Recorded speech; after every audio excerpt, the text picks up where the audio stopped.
This week, Pharmac announced it wants feedback on the funding of medicines to treat paediatric cancer. According to NBR columnist Rachel Smalley, there was more to this relatively quiet announcement than meets the eye. What's the context to it, Rachel?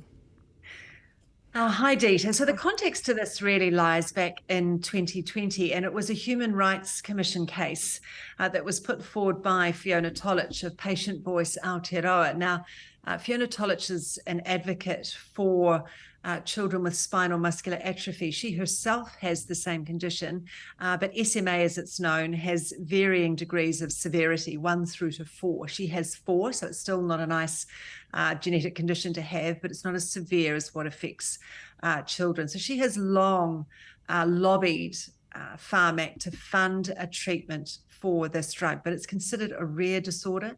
And so therefore falls sort of outside of what Pharmac's objectives are, which are loosely to get, cheap meds for, in essence, the masses.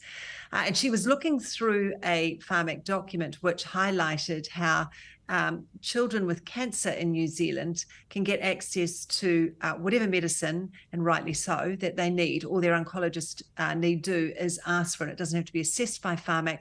They can get access to it. And that's, firmly, I believe, how it should be. Also, the cynic in me would also acknowledge that no government could survive rationing medicines for children who have cancer. So always, I think since 2005, children have been able to access those medicines.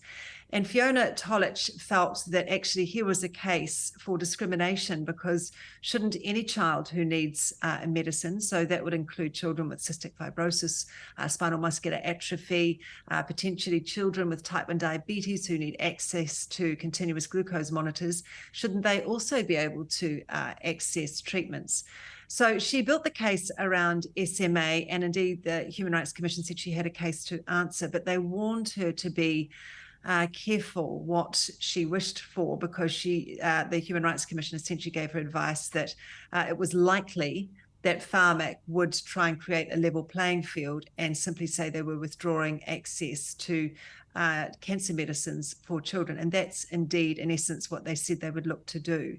Now, there has been a medicines that's since been funded for SMA last month. And then Pharmac this week have said they're now looking to take submissions around the funding, the automatic funding of medicines for child cancer. So that's the context of it. I don't think it does need a submission at all. I think few people would argue that children should get access to medicines for cancer. However, what frustrates me about this, Dita, is that I would think that Pharmac should come to the table with a solution here, and they should be perhaps talking to government about making more medicines available for children, rather than looking to potentially threaten the withdrawal of cancer medicines for children. Can I ask you a question, just going back? When they did create that so-called level playing field, if a child gets diagnosed with cancer, what is the process by which that child gets subsidised drugs for that? So that it's still in place now. Pharmac hasn't withdrawn that at the moment. What they're saying going forward, they may look at stopping the automatic access to children and going on a case-by-case basis. So the process at the moment, about close to 70%, it's about 150 children every year, Dita, diagnosed with a form of cancer. About 70% of those are leukemia.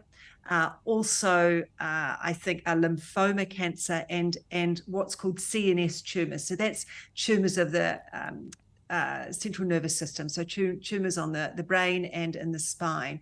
And we have a very good high rate. I think it's about 86% of children are still alive 10 years after getting access to treatments. So they're oncologists. So it's not a really wide variety of cancers that children get. There certainly are, cancers outside of that which are rare, but the majority fall into that group. And the medicines that are required to fund, to treat those cancers, a lot of them are already on the system here. And Pharmac estimates it probably spends around maybe $1 million or so a year, which is tiny compared to its budget, to access those medicines outside of what's already on and available on the system. So the system, until it is changed, it sounds like a bit more paperwork for doctors. Is that what happens if it's not automatically assigned to a child?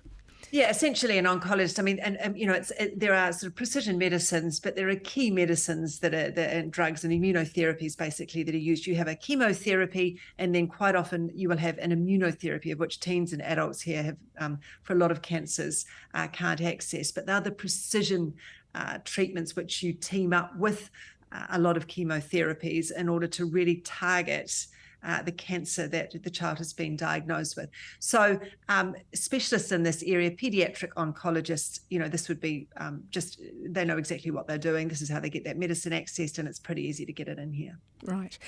But the instigator in this case came under some sort of criticism from parents of kids that had cancer because she had raised this issue with the potential of a bad outcome.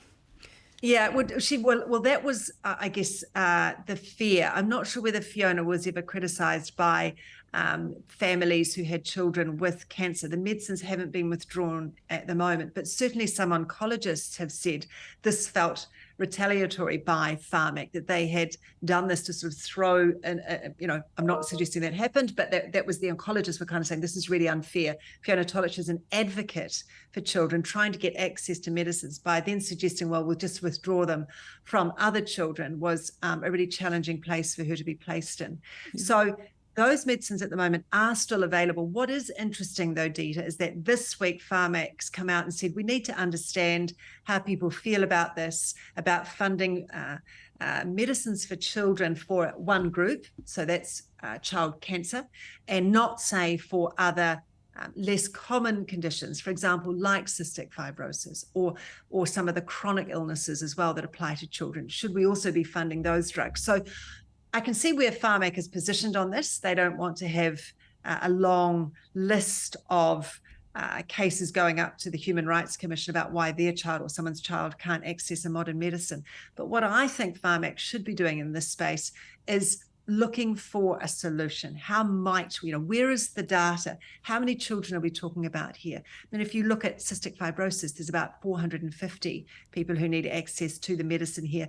Every year there's 150 children diagnosed with cancers, and a small percentage of those will need medicines outside what's already funded. So it requires leadership. It requires a solution focus, because I don't think you would find a New Zealander who would say, well, if there's modern medicines available to treat pediatric illness, then we shouldn't access them. We should be looking at ways with which we can improve all of the treatments which we're providing for children who have various disorders, diseases and conditions in this country. Absolutely. Thank you very much, Rachel.